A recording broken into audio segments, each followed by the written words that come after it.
sejam todos muito bem-vindos ao videocast da APEP, o APEP On. Eu sou a Lenir Cavalcante, eu sou gerente de Previdência na Prev Novartis. Olá, pessoal, boa tarde. Eu sou Maurício Martinelli, a ITQ do Mercer Prev, líder de investimentos da Mercer Brasil. Hoje nós temos a honra de promover mais um videocast da APEP, uma iniciativa que tem como objetivo levar conteúdo relevante com informações de qualidade para toda a nossa audiência. É isso aí, Lenir. Eu e a Lenir, a gente representa a Squad de investimentos do grupo formado por profissionais de fundos de pensão, consultores e assets, todos associados à APEP. E nosso propósito, como a própria Lenir comentou, é discutir temas ligados ao mundo dos investimentos e gerar boas contribuições para o nosso segmento de previdência complementar. Hoje nós vamos falar por um tema super interessante, que gera bons debates. Nós vamos falar sobre fundos multimercados, do segmento estruturado. E para isso nós temos um convidado assim de peso, o Thiago Santana, CEO da Absolute Investimentos. Bem-vindo, Thiago. Obrigado, Lenir. Obrigado, Maurício. Prazer estar aqui falando com vocês. Prazer é nosso, Thiago. Você vai poder compartilhar com a gente todo o seu conhecimento e perspectiva. E em nome da APEP, já de antemão, a gente agradece. É isso aí. Eu que agradeço. Thiago, antes de começar aqui o nosso bate-papo, a gente gostaria que você desse um breve resumo histórico desse nosso segmento de fundo multimercado livre e macro dos últimos anos. Assim, você destacando quais foram os principais acontecimentos, desafios nessa indústria e o que você julga terem sido os principais fatores responsáveis por esse grande volume de saque que a gente teve nesse segmento nos últimos anos. A gente tem até umas informações assim relevantes da Ambima, né? Que a gente teve saques aí na ordem de superiores a 600 bilhões de reais. Obviamente a gente não está restrito aqui ao segmento só dos estruturados aqui, permitido aqui às entidades de previdência complementar, mas é um volume grande, e em 2024 esse volume foi praticamente assim, a metade desse montante. E seria interessante se você tivesse aí comentários que agregassem esclarecimentos para o nosso público. E se você me permitir, Lenir, se você quiser antes também, Thiago, se apresentar, falar um pouco de você, da sua trajetória, da Absolute, fica à vontade. Tá ótimo. Eu falo aqui rapidamente, então. Eu sou economista com mestrado em Economia e Finanças e comecei em Asset Independente já em 99, como analista macroeconômico. E de 99 até hoje, né, trabalho nessa indústria. Passei por outras gestoras, até que em 2013, né, capitaneado aqui pelo Fabiano Rios, a gente montou a Absolute, então já são 12 anos de casa. Na época o Fabiano me convidou outros sócios, o Renato Boto, o Márcio Calil, e a gente começou com macro e arbitragem em 2013.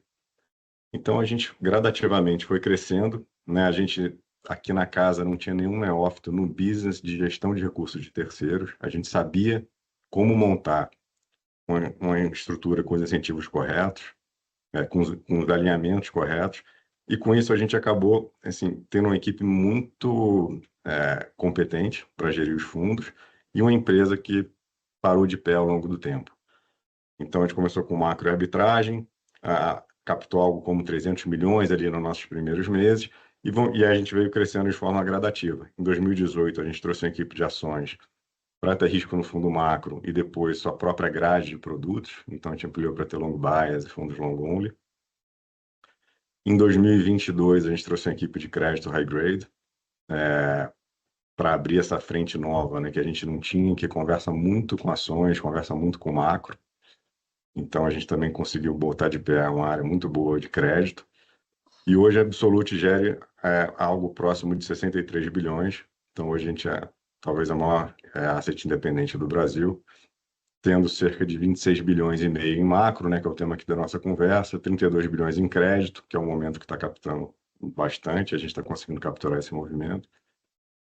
Uns 4 bilhões e meio em ações e próximo de meio bi em arbitragem. Tá? Então dá algo como 63 bi, bem rapidamente, é um pouco aí da casa e de mim.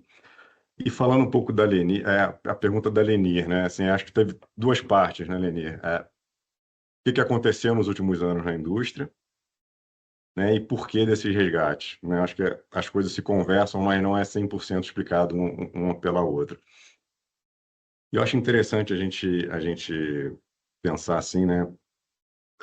A indústria tem sido um pouco mais criticada de multimercado de uma forma geral, por isso eu acho esse pano de fundo que você levantou bem importante.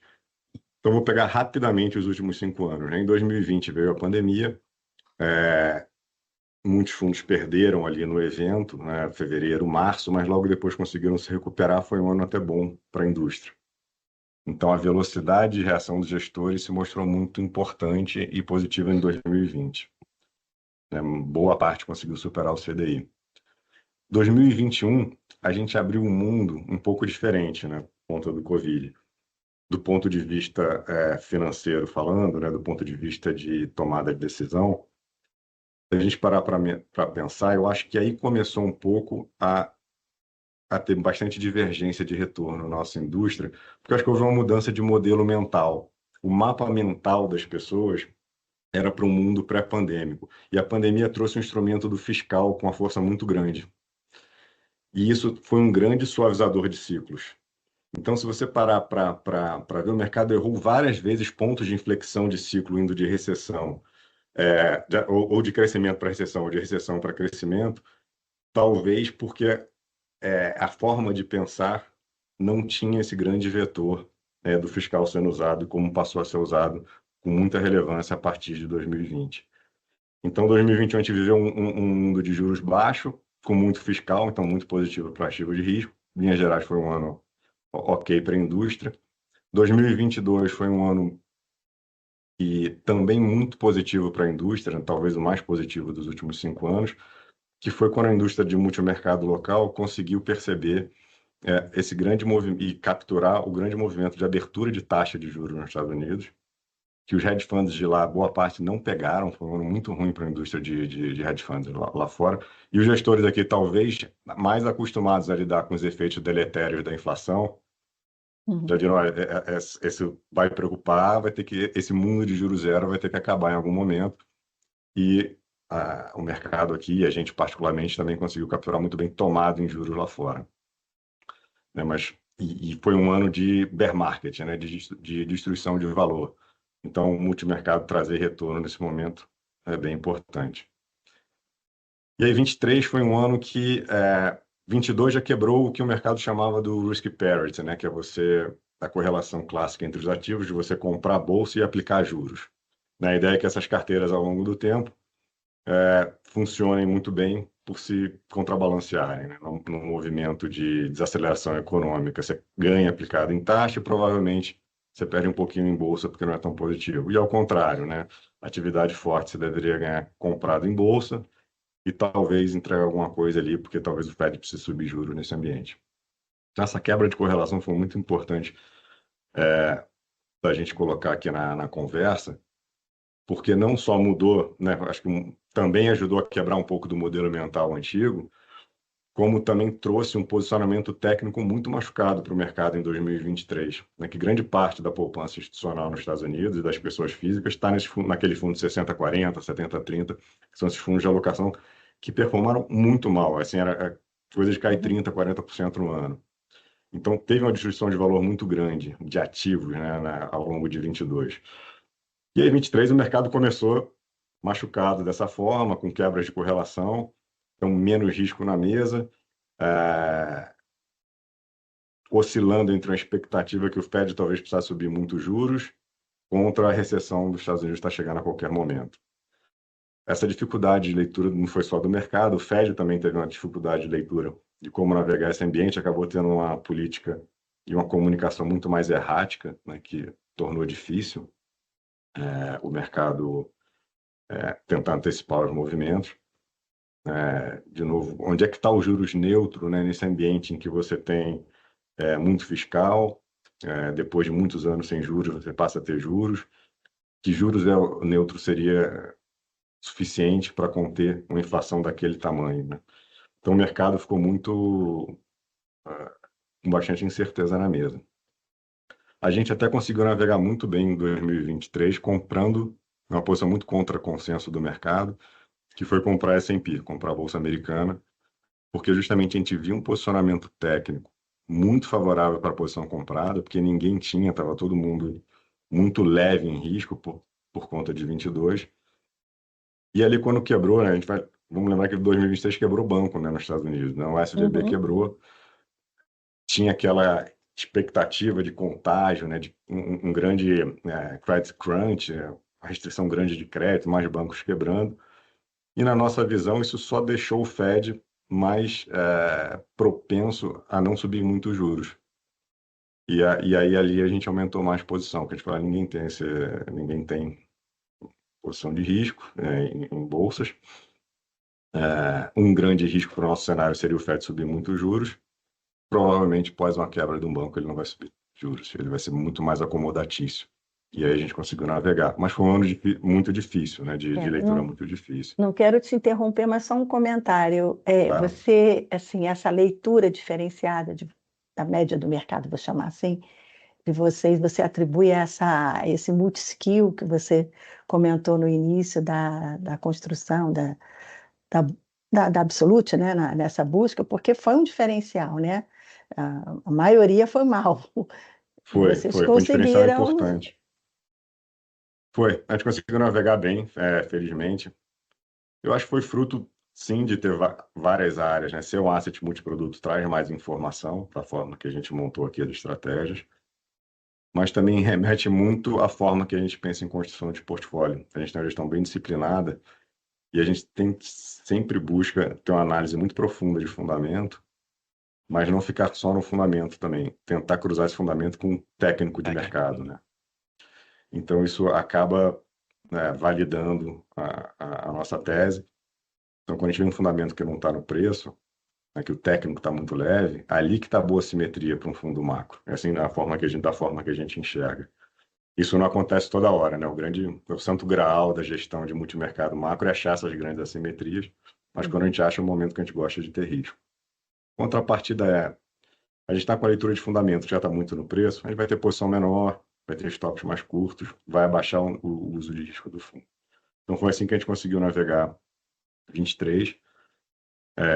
24, né? Foi um ano, só para fechar aqui a perspectiva, de que a inflação começou em queda, então o mercado que estava antes achando que vinha a recessão passou a trabalhar com o no landing, né? Que assim, não é nem soft landing nem hard landing, não vai aterrissar essa economia vai Uhum. crescer para sempre. Teve um otimismo muito grande no mercado. Isso também gerou algumas oportunidades, mas muitos desafios. A indústria, de uma forma geral, foi média. Acho que a gente, inclusive, tem uma performance ok só. E esse ano, acho que a gente pode falar um pouco, talvez se a gente tiver algum ponto de cenário, aí eu já concateno um pouco com 25. Mas eu acho que esse é o estado das coisas, tá? Se eu fosse resumir assim, teve muita volatilidade, é óbvio, sempre tem, mas com um grau de incerteza maior e muita mudança desses mapas mentais, eu acho, no processo decisório. Esse é um ponto muito importante. E aí, os resgates, né, que foi um dos pontos que você levantou e trouxe esses dados da Ambima, eu acho que eles são consequência de uma tempestade perfeita para a nossa indústria, que foi a tributação de fundos fechados, né? Então, teve perda relativa tributária, né, de vantagem competitiva tributária para os FIIs, que tem como cotas, né? Sei que não atinge as fundações, mas tinha muito dinheiro de private parqueado em fundos fechados que acabou saindo, que esses fundos fechados eram clientes da indústria, né, de multimercado.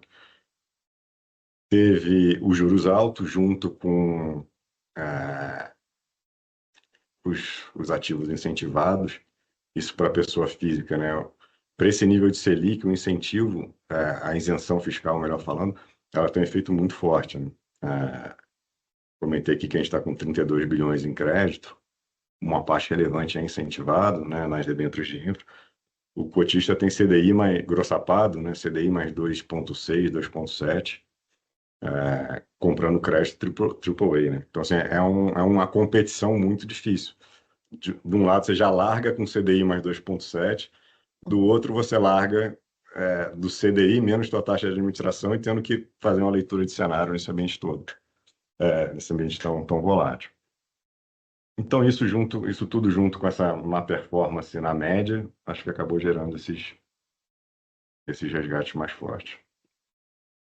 Não, excelente, muito, muito bem coberto.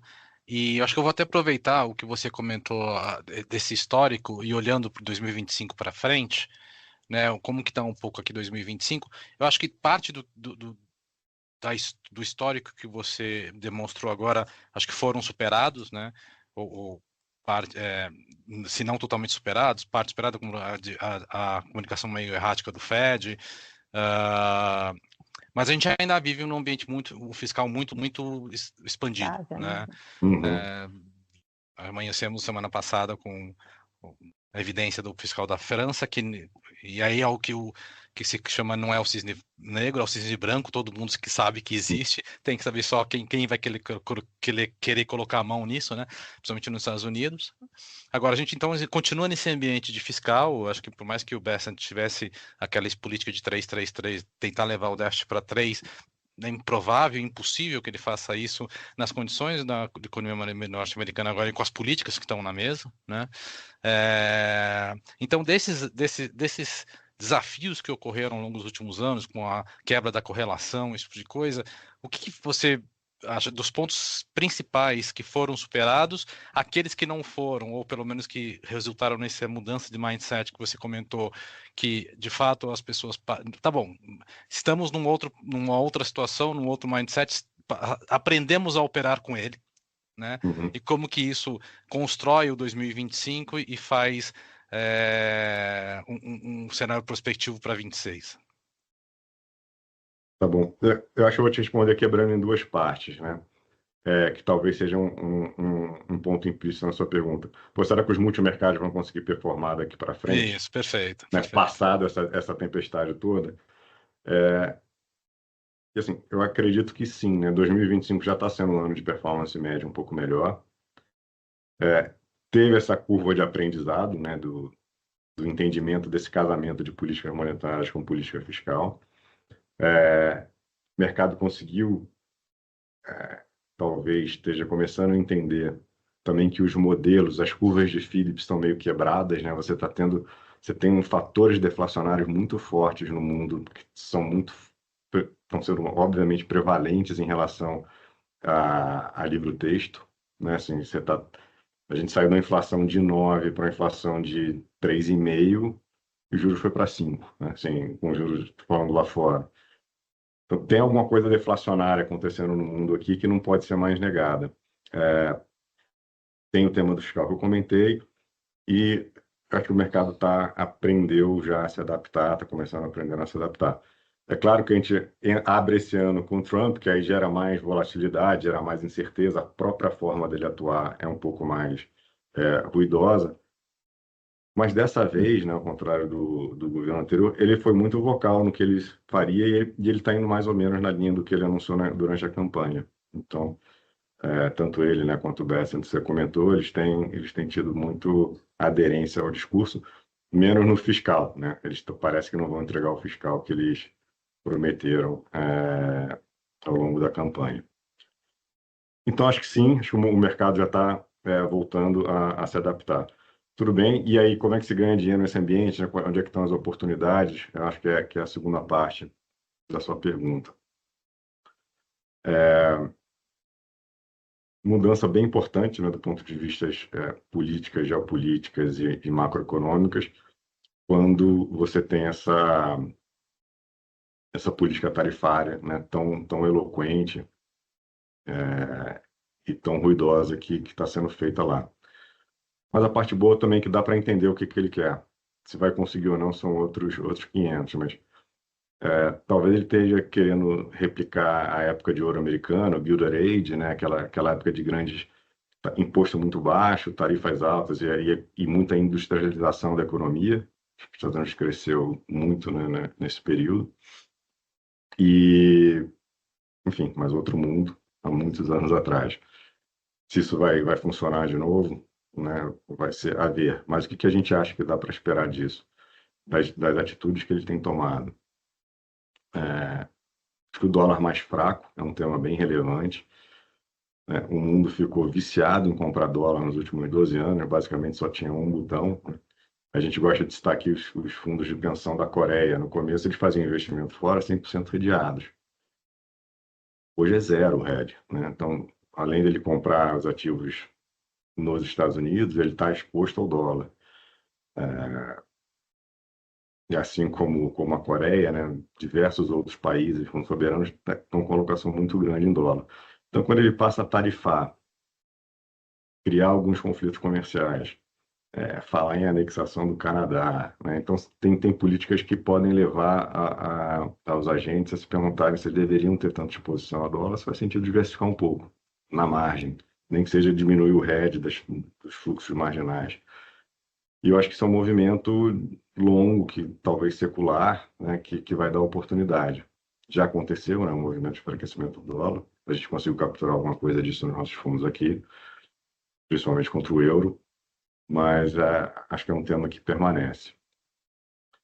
E aí havia, né, uma preocupação nossa aqui de que o risco de recessão dos Estados Unidos fosse não desprezível, por conta justamente de você ter essa mudança de placas tectônicas, né, no funcionamento do mundo, junto com um potencial fiscal muito grande.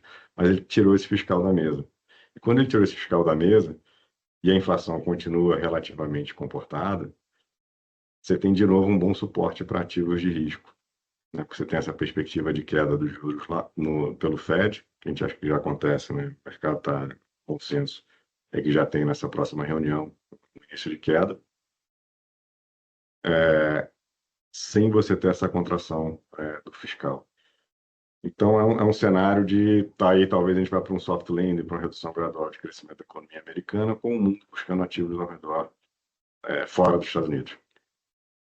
Então, com isso, a gente acha que tem uma grande oportunidade para emergentes e para outros desenvolvidos. Porque, por menor que seja a alocação, para esses mercados que estavam quase no ostracismo, pode ser muito dinheiro, pode ser muito capital. E como você comentou, né, o fiscal se espalhou, né, porque eu acho que uma das coisas que ele queria é que não só os Estados Unidos fizessem fiscal, queria que os outros países também fizessem fiscal e que permitissem sua moeda se valorizar, e não mantivesse desvalorizada artificialmente para aumentar a competitividade das exportações, né, de cada país. Então, o endgame parece ser assim: eu quero que o mundo faça mais fiscal, permitam que suas moedas se valorizem, o dólar fique mais fraco, e esse suporte fiscal pode ajudar aí a mais uma pernada, né, de crescimento e de boa performance para ativos de risco. Então, a gente acha que tem oportunidade em bolsas também, além do dólar fraco. E aí eu acho que o Brasil, não sei se vocês querem entrar agora, mas acho que se beneficia muito desse cenário. E a gente viu acho que não teve um headline bom esse ano em termos de fundamento econômico, né, de melhora de dívida ou de melhora de tomadas de decisão que fossem melhorar a produtividade. A gente não viu nada e viu o real se apreciar da forma que ele se apreciou. Claramente é o cenário externo, né, ditando a dinâmica do mercado. Então, a gente acha que o Brasil está bem posicionado dentro desse ambiente externo, porque o mercado que está muito pouco colocado ainda tem tamanho, tem volume, né, porque os mercados são muito pequenos. Os mercados emergentes, o Brasil está quase que ganhando assim, por WO, né, porque o mercado foi sendo dizimado ao longo do tempo. A China é não investível, ou perto de não investível para alguns institucionais, né? A Turquia está completamente fora do radar, a Venezuela já saiu há algum tempo. Então, assim, a gente falta ativo, né? Basta ver o México, né? O México só não fez grande bobagem, está uma performance excepcional. Então, acho que tem muita coisa boa para melhorar aqui ainda. O Brasil, muito prêmio a ser capturado a níveis bem interessantes de valuation. Então é possível a gente voltar a ver os fundos multimercado, vol 4, 5, 6, com um Sharpe lá de 0,7, alguma coisa do tipo, rendendo seu CDI mais 3, CDI mais... com prêmios importantes, relevantes, né? Que a indústria como um todo, como você falou em algum dos anos dos últimos 5 anos, ela como um todo se beneficie disso, né? Porque é muito ruim para a indústria quando você tem poucos gestores saindo bem, porque isso machuca a indústria como um todo, né? Então é salutar que a indústria como um todo seja saudável, seja seja favorável, né? Uhum. Então, eu consigo ler do seu cenário que há muita oportunidade, há prêmios em vários mercados, né, que podem ser capturados. O gestor fazendo uma boa leitura de cenário consegue achar teses para realmente gerar retorno para o fundo de pensão, no caso que a gente está falando aqui, né? Sim, sem dúvida. Eu acho que existe essa possibilidade de deslocamento de preços bem importante que os gestores de multimercado, pelo menos os bons, deveriam conseguir capturar e voltar a ter retornos bem interessantes. E eu achei até razoavelmente assim. Bom, você deu o parâmetro da vol, né? Então, assim, acho que é isso. Assim, acho que a gente até tem um Sharpe acima de 1, historicamente, Acho que mas para fins de exercício, acho que dá para pensar nesse seu 0,7 assim como um guidance, e os fundos com.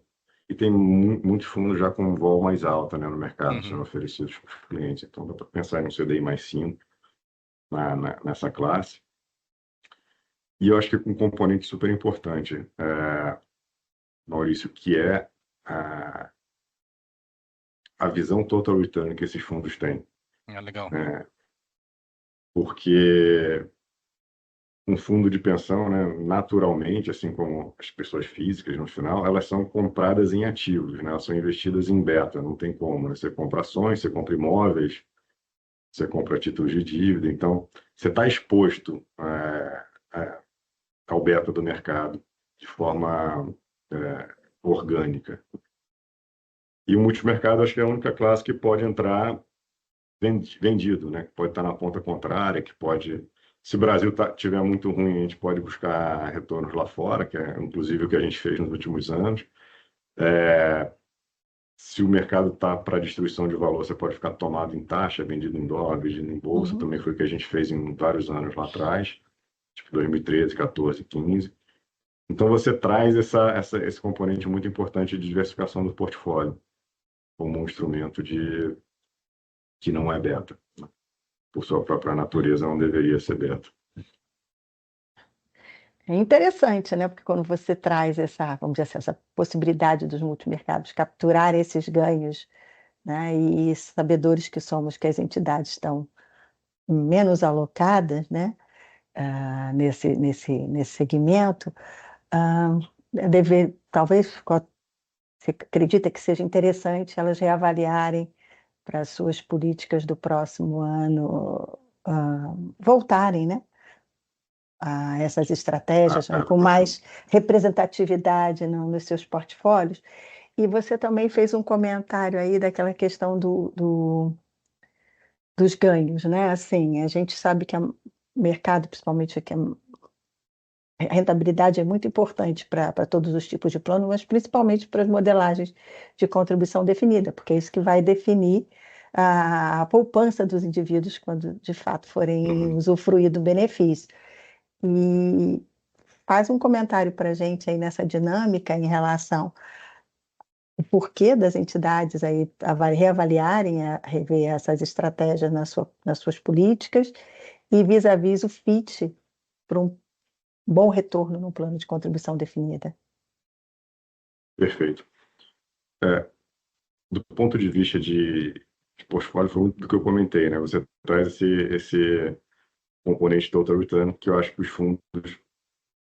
bons fundos entregaram em diversas janelas, e eu acho que a média deveria entregar mais agora, fruto desse entendimento, né, desse novo mindset, dessa forma de atuar, dessa clareza um pouco maior do que o Trump também está buscando. Então, parece que as cartas estão um pouco mais abertas assim na mesa. E quando o mercado trade fundamento econômico e menos política, acho que é quando os fundos vão bem, né? Quando fica uma leitura muito de para onde vai a política, etc., o nível de certeza sobe muito. Quando você está tradando fundamento, e a gente entende quais são os racionais das medidas que estão sendo tomadas, é um pouco menos difícil, vamos chamar assim, dos multimercados capturarem. Então, por esse motivo, eu acho que voltam a performar. E particularmente, né, os planos CD que você comentou, né, que deveriam buscar esse componente do autoritário, acho que o multimercado é a classe que mais mais entrega, né? Principalmente se a gente perder um pouco dessa competição dos juros reais tão altos. Provavelmente dentro de um ambiente benigno para o Brasil ano que vem, a gente pode ter um processo de queda de juros que a busca por ativos de risco vai se fazer mais necessária ainda para você ter os yields, né, para ter o retorno esperado, demandado pelos CDs. Porque mesmo para assim, a perspectiva da taxa, né, da Selic para o final do ano ficar em torno de 12,5% para o final de 26, que ainda é uma taxa atrativa, e a gente sabe do movimento que o mercado teve, vou dizer assim, de migrar, né? A grande parte desses recursos foi para esses tipos de ativos. Então, a performance dos multimercados, elas precisam ser mais atrativas para que efetivamente essa migração aconteça, né? Acho que esse é um grande desafio assim, de vocês mostrarem. E o pensamento no longo prazo, não ficar tão preso às perspectivas curto-prazistas aí de retorno, né, Maurício? Também acho que Isso aí. faz um pouco de sentido no nosso mercado. Eu acho que é engraçado, né, que a gente fala, os fundos de pensão de modo geral, e acho que esse é o pensamento de qualquer instrumento de previdência, é olhar o longo prazo, né? Mas o nosso desafio no dia a dia das entidades é responder ao participante sob a ótica de que um longo prazo é feito de vários curtos prazos. Então eles ficam olhando no curto prazo aquele, mas por quê? Por que não? Por que assim? Por que não rendeu? E quando um portfólio ele é montado, né, para que na média ele acerte mais do que ele erre, né? E se você está alocado num percentual, a tendência é não fazer grandes alterações naquela classe de ativos no ano a ano, justamente para você capturar, né, uma alocação média nas classes de ativos, né? Justamente evitando essas entradas e saídas, porque claramente se ganha dinheiro no asset allocation no longo prazo, não necessariamente em ficar entrando e saindo, operando o mercado, né? Que a possibilidade de errar é muito grande, ainda mais para nós que não somos gestores de recursos e especialistas como o Thiago, né? E aí eu pegando o finalzinho da sua explanação, Thiago, você comentou, né, da importância e da necessidade de vocês estarem investidos estarmos investidos em ativos de risco, quanto menor for a taxa de juros. Acho que isso se aplica também para ativos reais, né? Inclusive se o país caminhar para alguma melhora estrutural, né? Ou pelo menos que se falar não fizer besteira, fica no 0 a 0, não vai para o negativo, pelo menos, né? Acho que os ativos reais precisarão fazer parte das carteiras a cada vez mais, né? Afinal de contas, não se terá, em algum momento do futuro, um retorno real tão significativo nas classes, na renda fixa, no nominal, né? E aí pegando e tentando granularizar, olhando para o fundo multimercado, né? Algumas estratégias hoje em dia, não sei se você acompanhou a Previ, que ela incluiu como ativos permitidos para as entidades, né, crédito de carbono, CBIO, esse tipo de coisa, e outras ela proibiu expressamente como criptoativos, né? Hoje, de fato, eu acho que, claro que as entidades não tinham participação naqueles ativos que não eram permitidos, e naqueles ativos que eram dúvida ainda como o próprio criptoativo, agora a participação era muito pequena, porque os próprios investimentos dos portfólios dos fundos multimercados tinham uma participação muito pequena nesse tipo de ativo, né? Então, olhando sob essa ótica, assim, você acha que as estratégias que fazem parte ou fizeram parte dos portfólios dos fundos multimercado continuarão sendo o core das estratégias? Quer dizer, há espaço para outras estratégias? Ou por outro lado, de alguma maneira machuca ou atrapalha, no longo prazo, não poder investir em criptoativos, por exemplo? Eu acho que assim, tudo é um processo, né? Acho que o core dos fundos multimercado, acho que por bastante tempo vai ser juros, bolsa, moeda, commodity, né? O que a gente sempre fez. E eu acho que como exposição satélite é muito importante para se abrir para novos ativos, né? De uma forma gradual. Então, não vejo assim com bons olhos uma proibição de cripto, né? Principalmente no momento em que parece que a gente não tinha, né? Acho que boa parte deles não tinha mas você ter a possibilidade é sempre uma coisa que você está ali estudando, talvez você venha entrar, está tendo muita... o arcabouço de governança está melhorando, por exemplo, das criptos, né? Você já tem o governo americano lá, teve permitindo já os stablecoins, né? Então já Isso. teve um primeiro passo.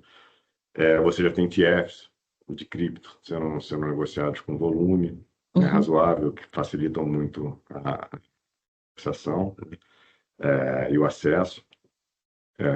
Você tem o desenvolvimento da infraestrutura de tokenização também avançando bastante. Então, acho que as coisas estão caminhando de uma forma gradativa, que isso pode vir a ser um investimento importante em algum momento do tempo, como diversificação. Então, acho que no curto prazo a gente não perde nada, mas eu acho que se permanecer bloqueado, eu acho deletério, porque você nunca sabe de onde pode vir a grande próxima oportunidade, né? Qual vai ser o ativo que vai ser muito prevalente. Se a gente for lembrar, há 15, 20 anos atrás no Brasil, mal se operava ativos externos, né? O nosso mandato era juros, bolsa e moedas locais, dólar real, Bovespa e DI. Né? Assim, tinha que dar muita explicação para você ter uma posição comprada em S&P, porque você tem, como é que você faz para operar isso. Então, se a gente for fazer um paralelo aí, mal comparando com cripto, né? Se eu tiver hoje uma posição de cripto, você vai perguntar por que você está enxergando, por que você está fazendo isso, etc. Talvez tenha que ser uma posição muito pequena, mas em algum momento do tempo talvez seja algo trivial de você ter no portfólio. Legal. Acho que a gente vai caminhar para isso de uma forma lenta, mas vai caminhar. Não, e faz sentido, né? A regulação acaba acompanhando os mercados, né? Esse é um próximo item até que a gente tinha aqui separado para conversar com você é sobre essas questões de estratégia de ESG, né? Se você vê demanda no Brasil, no caso das entidades, de ter essas estratégias de ESG nos seus portfólios, a gente até já sabe que, recentemente, assim, a Previc, né, a discussão lá da Previc, de que provavelmente, nessa nova revisão dela, já vão vir recomendações, acho que, né, em relação a ESG, a ser tratado aí para as diferentes classes das entidades. E a gente, assim, entidades de previdência vinculadas a empresas multinacionais recebem mensagem das suas casas matrizes: por que vocês não criam um perfil, o que vocês fazem, se podem alocar, buscar essas estratégias aí no Brasil, e a gente vai se defendendo com as informações que a gente tem de mercado e faz passando as informações, né? E os países que, de fato, têm implementado, alguns são por regulação e alguns outros mais por conscientização, vou chamar assim, né? Como você vê esse movimento no nosso ambiente de gestão de recursos? Eu acho que também, assim como outros ativos, é um processo, né, de entendimento do que funciona e do que não funciona, né, nesse mundo. Falando particularmente, né, multimercado macro, é mais difícil de você ter grandes implementações de política ESG, mas se a gente, por exemplo, vai para o mundo de ações, né, você já tem, por exemplo, aqui a gente tem uma taxa de desconto que é tão maior quanto pior for a avaliação da empresa em termos de ESG. Então, por exemplo, as empresas já são penalizadas se não tiverem boas políticas. E não é porque... E a racionalidade econômica disso é muito grande, né? Se você tem um vazamento de petróleo, a ação daquela empresa vai, por exemplo, né, vai ser bem impactada. Então faz sentido, né? Tem muita coisa no mundo de ESG que faz sentido, como, por exemplo, você exige muito mais prêmio se as políticas ESG das empresas investidas não forem tão boas. Mas também com muito cuidado com greenwashing, né? com ESG de vitrine, né? com um discurso que é só para ser comercialmente aceito, e a implementação prática, na verdade, fica meio que em quinto plano, assim, você não vê. Então, a gente aqui enxerga como um processo e já está incorporado nessa parte de análise de empresas. Falta ativo no Brasil, né? Falta demanda do cliente final também talvez eu não tenha um retorno tão bom, mas eu estou incentivando empresas. Falta massa crítica, eu acho, para a gente montar portfólios ou índices que sejam especificamente, né, para segmento ESG. Mas não é específico de ESG, né? Assim, o nosso mercado é menor e menos líquido e com menos empresas. Se quiser montar um índice de tecnologia, a gente vai ter dificuldade também. Se quiser montar índice de, sei lá, de empresas de consumo, vão ser poucos também. Então, a gente não... Falta massa crítica, né, e pujança no nosso mercado de capitais, eu acho, para a gente poder ter estratégicas mais dedicadas e não só incorporadas a um processo de investimento tradicional. Excelente, assim, bom, se a gente pudesse, a gente ia ficar falando mais 1, 2 horas aqui, a gente está caminhando para o final do nosso bate-papo, até né, por questão de tempo, né? Acho que cada bloco que você falou, Thiago, a gente consegue tirar aprendizados e lições muito importantes para o nosso dia a dia, né? Se você pudesse resumir, né, como que os principais pontos, como que o participante, a própria entidade, né, que vão assistir esse painel, qual o melhor jeito de pensar seus portfólios? Você já tocou muita coisa, né? Muito ponto. A descorrelação, você ter ativos, total return, você ter exposição em diferentes moedas, tal. Se você pudesse resumir, né, de uma forma bem simples aqui, o que você acha? Qual que é a recomendação prática para a gente, né, para o fundo de pensão e para os próximos participantes que, de repente, têm perfis de investimentos e que podem fazer escolhas do saldo investido da Previdência? Tá bom. Eu vou responder de uma forma, primeiro, conjuntural, né? Conjunturalmente, eu adicionaria risco. Porque teve uma janela ruim de multimercados, ou não tão satisfatória, acho que isso tem um mecanismo para mudar.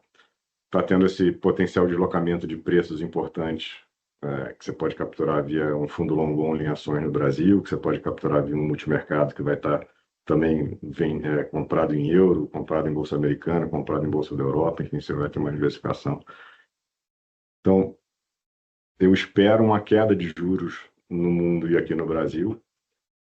Então, a renda fixa pura deixa de ser tão atrativa e faz sentido você aumentar a parcela de risco. Acho que seria um grande takeaway aqui da nossa conversa. E quase que me contradizendo, daria um outro conselho. Foque sempre no asset allocation, que você também comentou em algum momento. É o que explica o resultado, muito mais do que entrar, sair, tentar acertar o timing.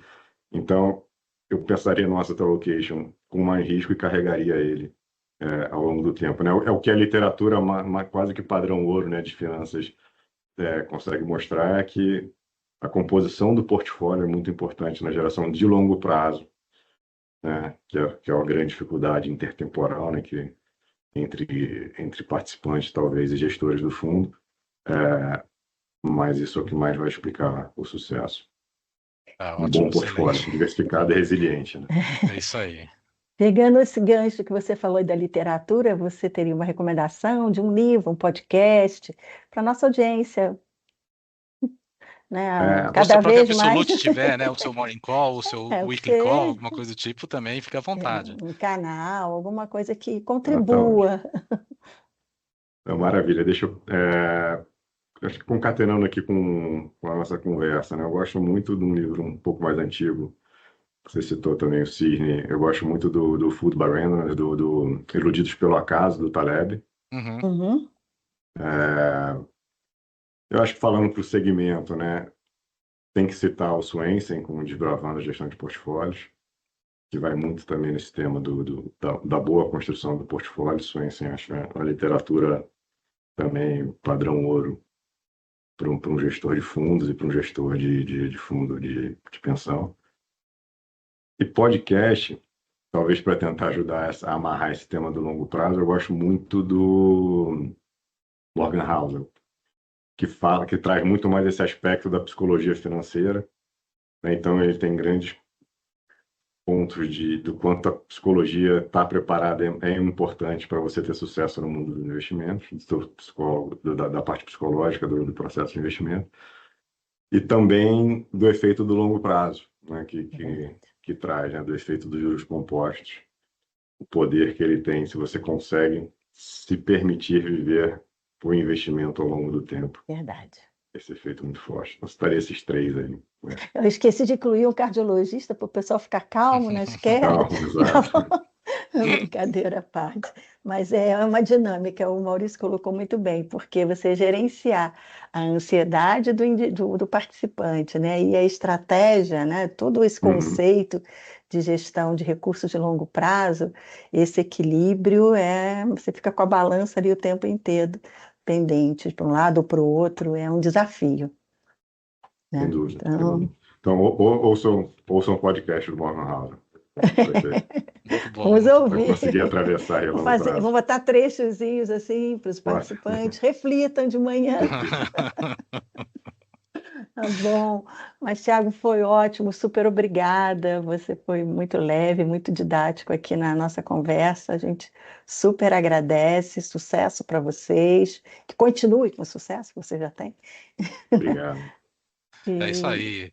Não, muito obrigado mesmo, Thiago, a Pepe, meu nome da Lenir e da Pepe, a gente agradece muito a sua contribuição, como a Lenir comentou, você trouxe muitos pontos extremamente importantes de uma maneira leve, né, e sem perder conteúdo, e assim a gente segue, né, ampliando horizontes, conectando assuntos, ideias, né, porque, como a gente falou, o dia a dia não é fácil e pensar nos investimentos e na composição de poupança, né? Afinal de contas, a gente está olhando tudo que benefício lá na frente, quando a gente um dia vier se aposentar, não é um assunto fácil, né? Ainda mais com cenários tão adversos que a gente às vezes enfrenta, né? Então, muito obrigado mesmo, e a gente fica por aqui.